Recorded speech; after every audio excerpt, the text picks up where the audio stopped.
Hey everyone. In this video, I'm going to go over some common issues with commas, apostrophes, and capitalization. The comma section I have dubbed commas the 10 commandments. So these are 10 rules that if you're familiar with them, then you can avoid a lot of issues with commas. And commas are difficult for people to wrap their heads around sometimes because there are so many instances where you need to use commas. So these are the 10 main ones. First off, use commas to separate independent clauses when they are joined by any of these 7 coordinating conjunctions. And if you watch the previous video on sentence structure, this is review. Okay, these conjunctions are the fanboys: for, and, nor, and, but, yet, so. Okay. So when you have 2 independent clauses, 2 clauses that could be sentences on their own, and again, a clause simply has a subject and a verb, then you need to have a comma before the coordinating conjunction.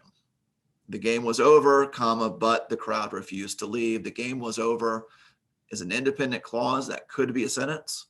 The crowd refused to leave, that could also be a sentence. So we need to have a comma and a conjunction joining them together. Okay. Again, you cannot join 2 independent clauses with just a comma. That would be a comma splice.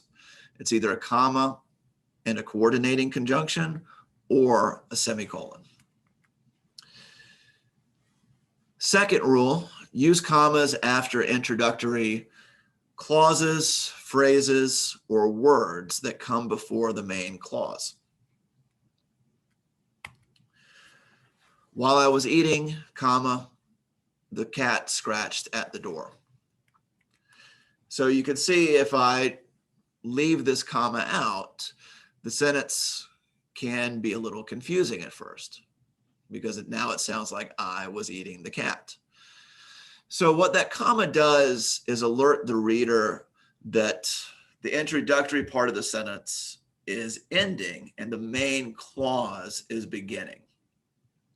Okay.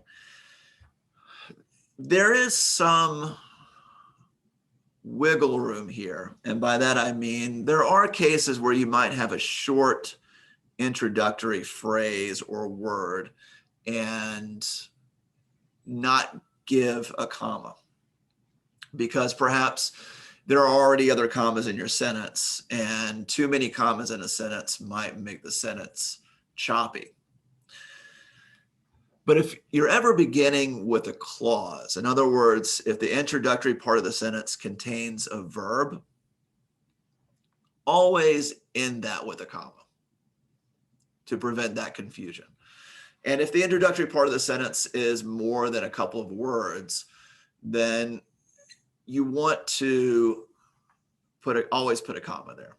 Otherwise, if it's 1 or 2 words and there are no verbs, you might get away without the comma, but only really if there are other commas in the sentence so that you're avoiding a certain choppiness in the feel of your sentence.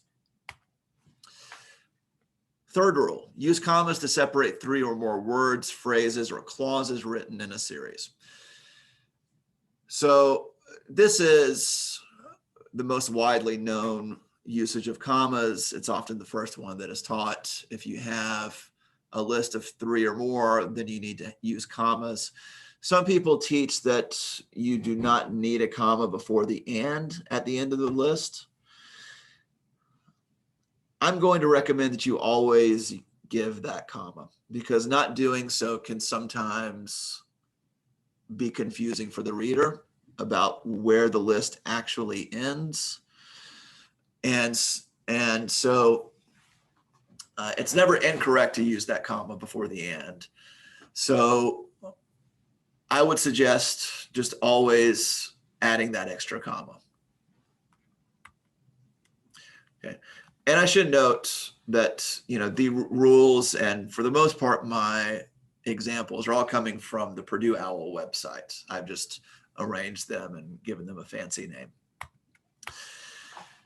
The fourth rule, use a pair of commas in the middle of a sentence to set off clauses, phrases, and words that are not essential to the meaning of the sentence.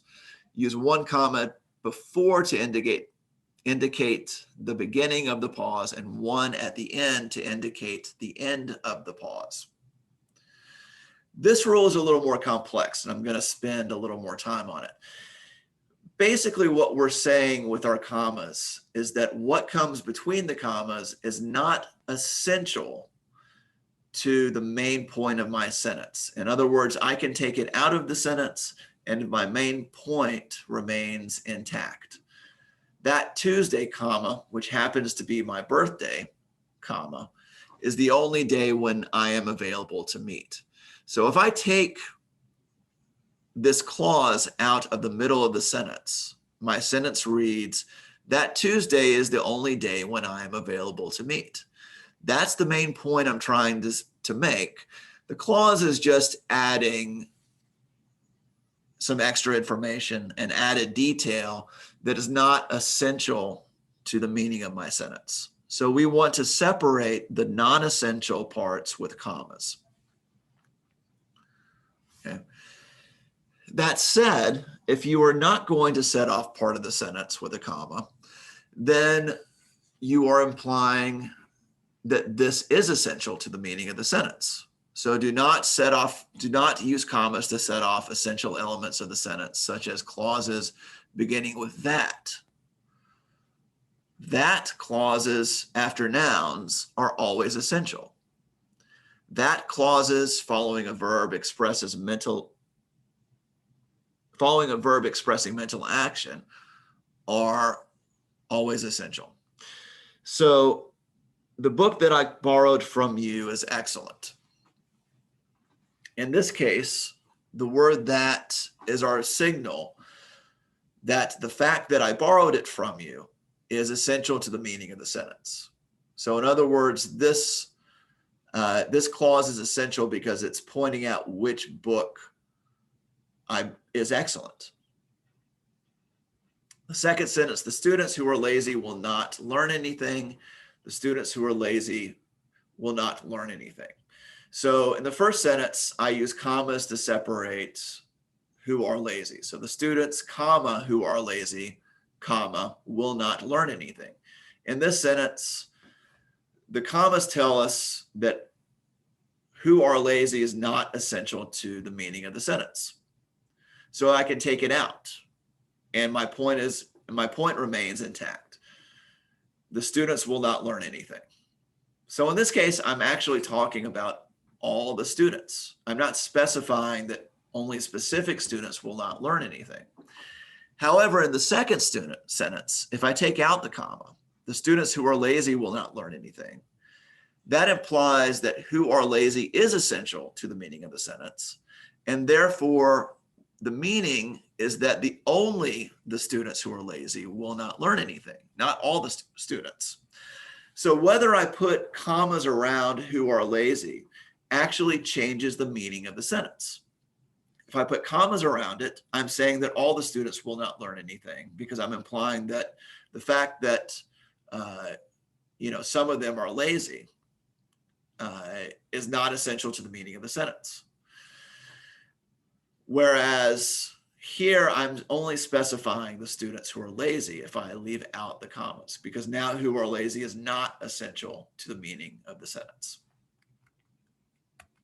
Okay, so I have an exercise that if you would like to do the exercise, you can pause the video and complete it. But now I'm going to go over and show you the answers. So if you're going to complete the exercise, pause it now. Okay. So in the first one, Patterson Tower, the recently completed office building, is a monument to concrete ugliness. So we need to put commas around the recently completed office building. That is not essential to the meaning of the sentence. We can take it out and the main point is still intact. Okay.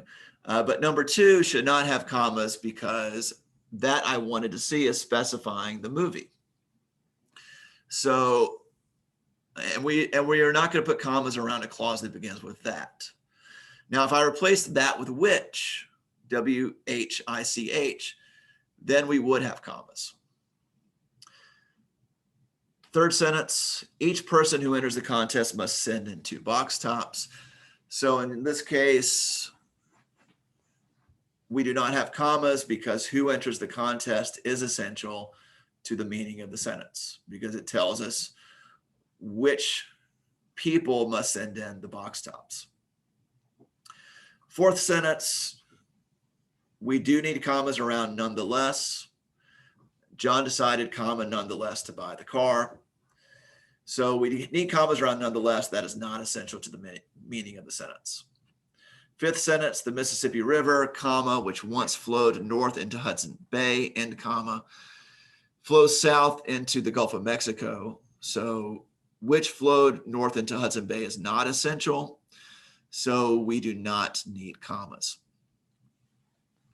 Sixth sentence, we do need commas around watching the dog intently because we can take that out of the sentence and the main point remains intact.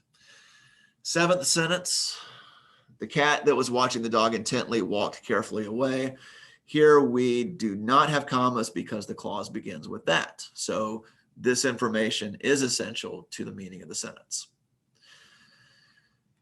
Eighth sentence, we do need commas around sometimes the most entertaining parts of a program because that is not essential to the meaning of the sentence. We can take it out and the sentence would read, TV commercials are essentially flashy corporate propaganda. So that is not essential. Ninth sentence, we need commas around which many in the government consider to be a sign of national strength. That is not essential to the meaning of the sentence. We could take it out. And again, the clause begins with the word which. So clauses that begin with the word that are essential. Clauses that begin with the word which are non-essential and need to be separated with commas. And then the 10th sentence, Sun Ra, the free jazz musician, claimed to be from Saturn. So we do need commas around the free jazz musician. That is not essential to the meaning of the sentence. Sun Ra is an actual jazz musician, or was an actual jazz musician, and he did claim to be from Saturn, though probably was doing this for artistic publicity. All right, so moving on to the 5th rule. This is another one that's a little more complex. Use commas to separate 2 or more coordinate adjectives that describe the same noun. Be sure never to add an extra comma between the final adjective and the noun itself, or to use commas with non-coordinate adjectives. So what are coordinate adjectives? Basically, these are adjectives where the order of the adjectives matter because the adjectives are in some way working together. So the questions you should ask when you're deciding whether you need a comma between 2 adjectives before a noun are, does the sentence make sense if the adjectives are written in reverse order? And does the sentence make sense written with and between them? So if you answer yes to either of these questions, then the adjectives are coordinate and should be separated by a comma. So here are some examples of coordinate and non-coordinate adjectives. He was a difficult, stubborn child. That is coordinate because we could switch the adjectives around. He was a stubborn, difficult child. I could also say he was a difficult and stubborn child. So we need a comma there. The second example is non-coordinate. They lived in a white frame house. So it wouldn't make sense to say they lived in a frame white house or a white and frame house. So this is non-coordinate, no comma.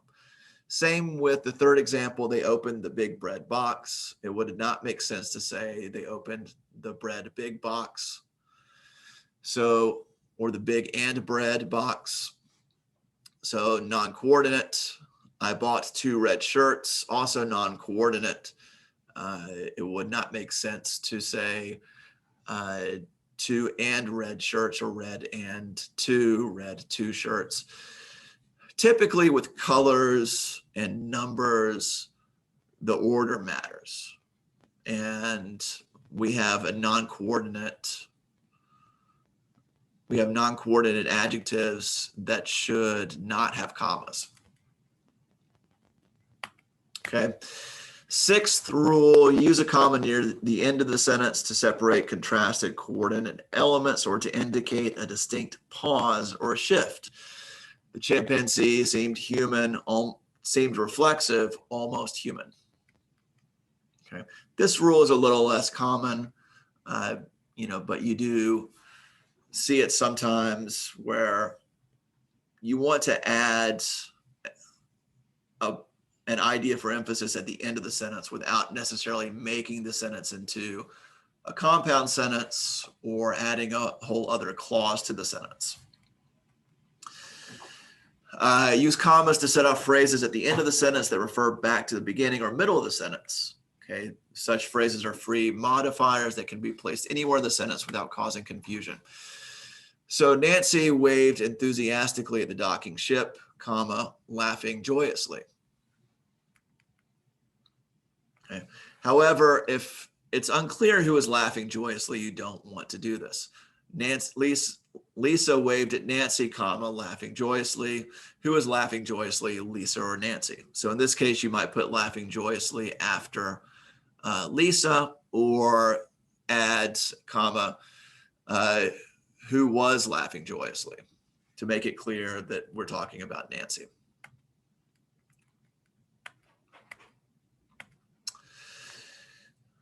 Eighth rule, use commas to set off all geographical names, items and dates, except the month and day, addresses, except the street number and name, and titles and names. So July 22nd, comma, 1959, comma, was a momentous day in his life.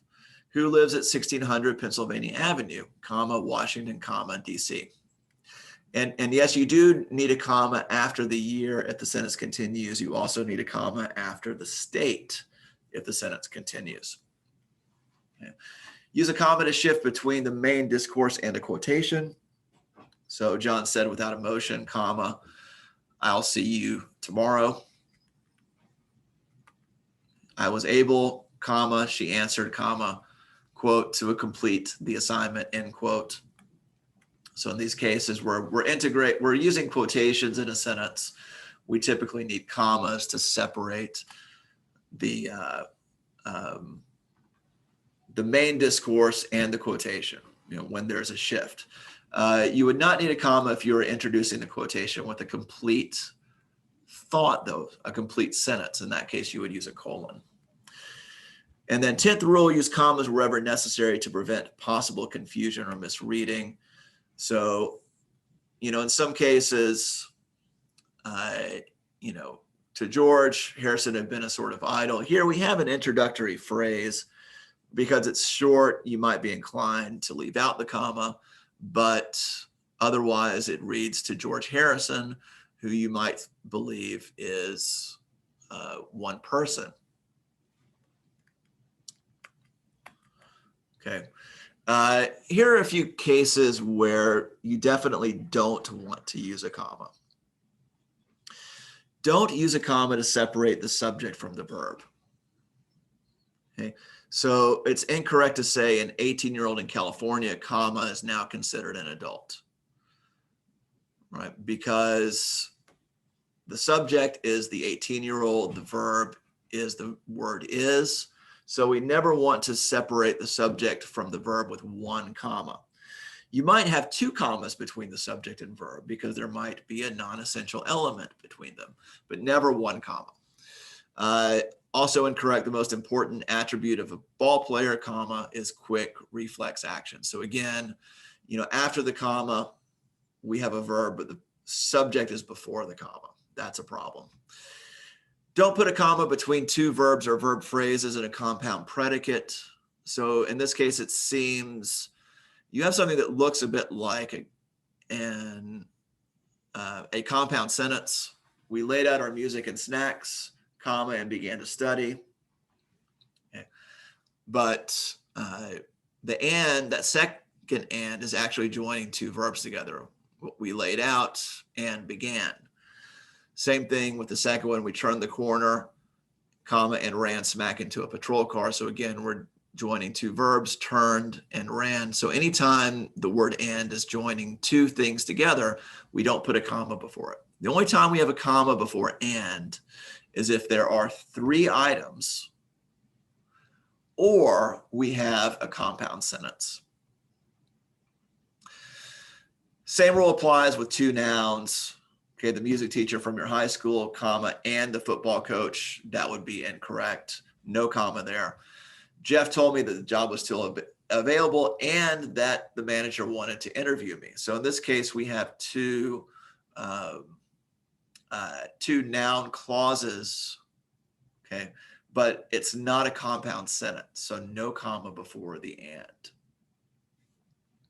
And then last example of comma abuse, don't put a comma after the main clause when a dependent clause follows it.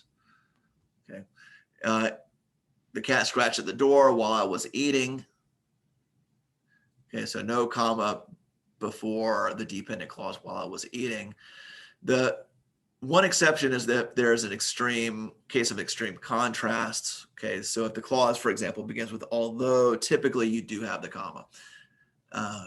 She was quite upset, comma, although she had won the Oscar. So the although is pointing out that, you know, there's a contrast in our expectation. We would expect her not to be upset if she had won the Oscar.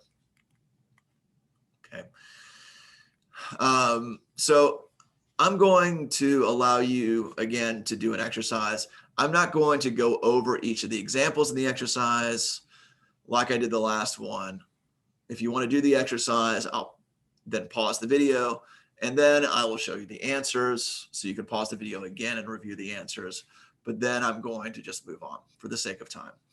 So if you'd like to do this exercise, pause it now, correct any errors in the following sentences. If the sentence is correct, write C.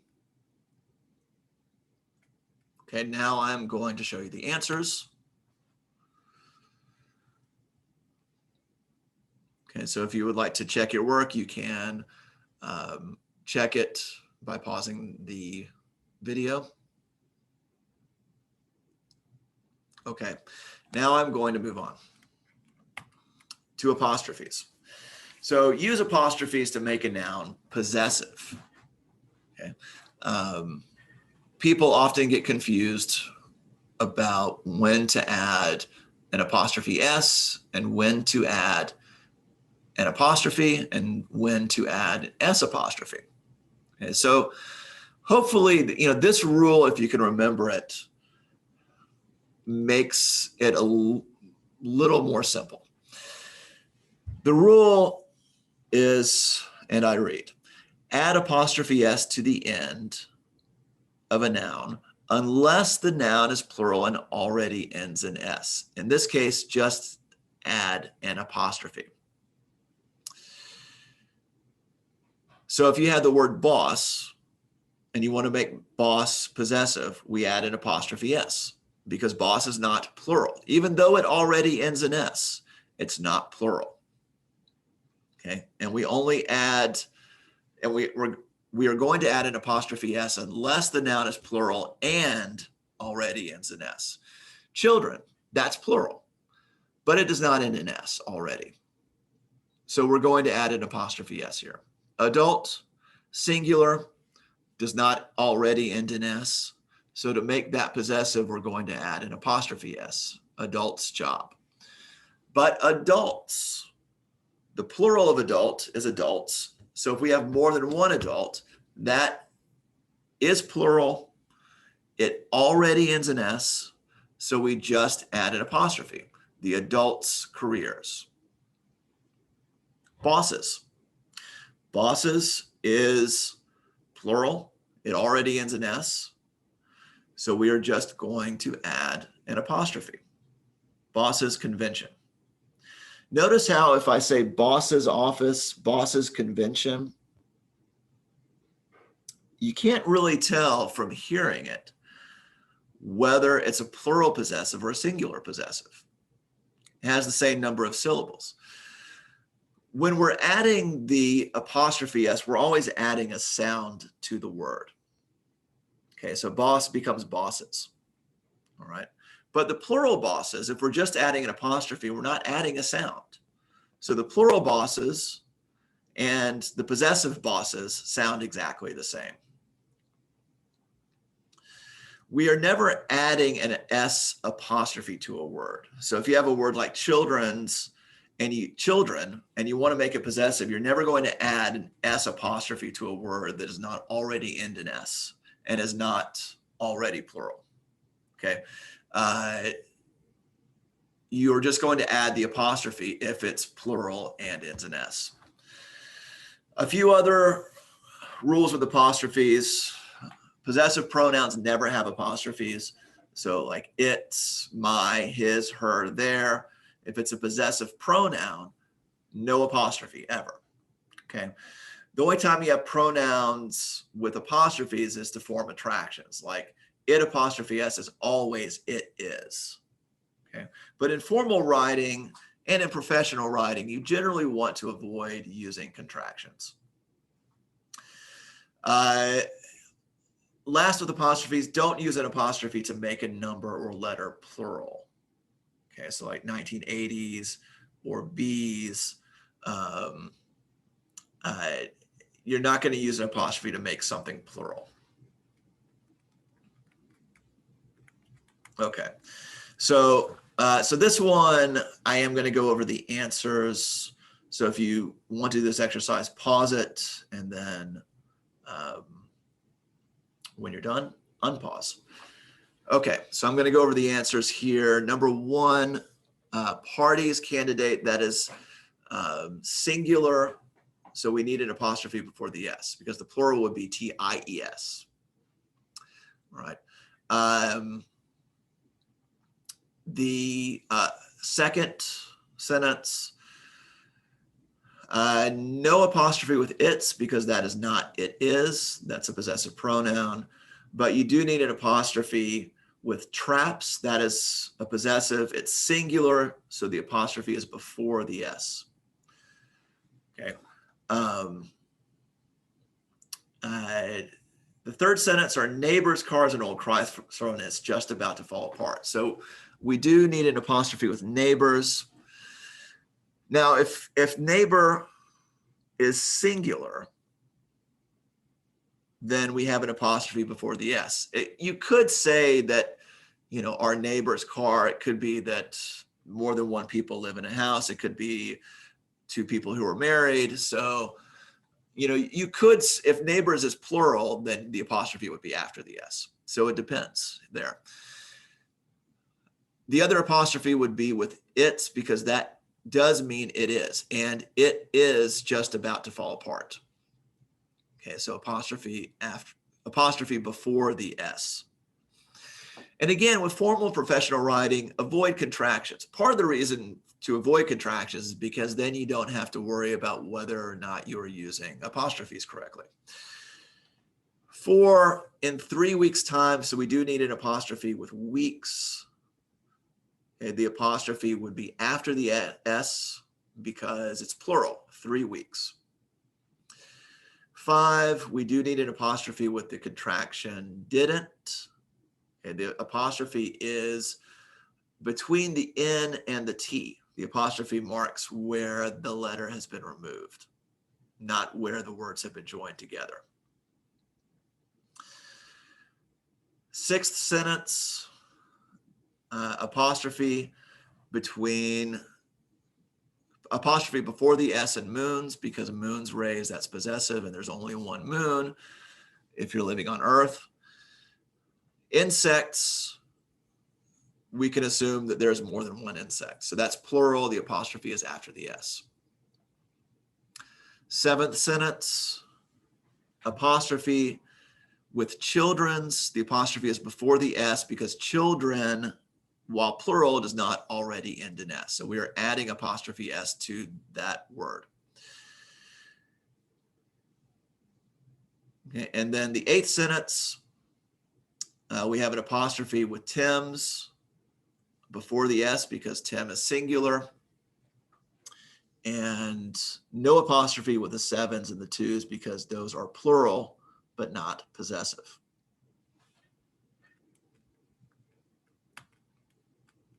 All right, and then last slide, capitalization, some areas of confusion with capitalization. So we do capitalize titles. Okay, when we say capitalize, we don't mean, unless I say otherwise, I don't mean all caps. We're talking about capitalizing the first letter of the word. So with titles, you capitalize the first word, last word, first word after a colon, and every other word that is not a preposition, conjunction, or article. Okay, so like a, and, the, but, those are all articles. Prepositions would be words like in, with, between. So a series of unfortunate events. Okay, we're going to capitalize the first word, a. We're definitely going to capitalize the last word, events, and every other word. Here we have a preposition of, so all other words other than the preposition of. So Monty Python and the Holy Grail, same thing. Explorer book, there's a colon. So there's a colon after the first word, Explorer books, and we're going to capitalize a, even though it's not at the beginning, it's the first word after a colon.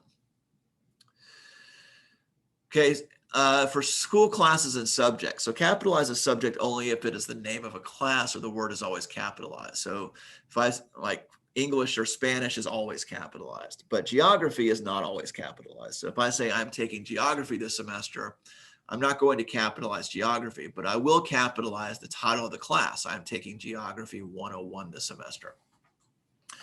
Professional titles, kinship titles, you only capitalize these if it is connected to someone's proper name. So if I say my aunt is a doctor, doctor is not capitalized, aunt is not capitalized.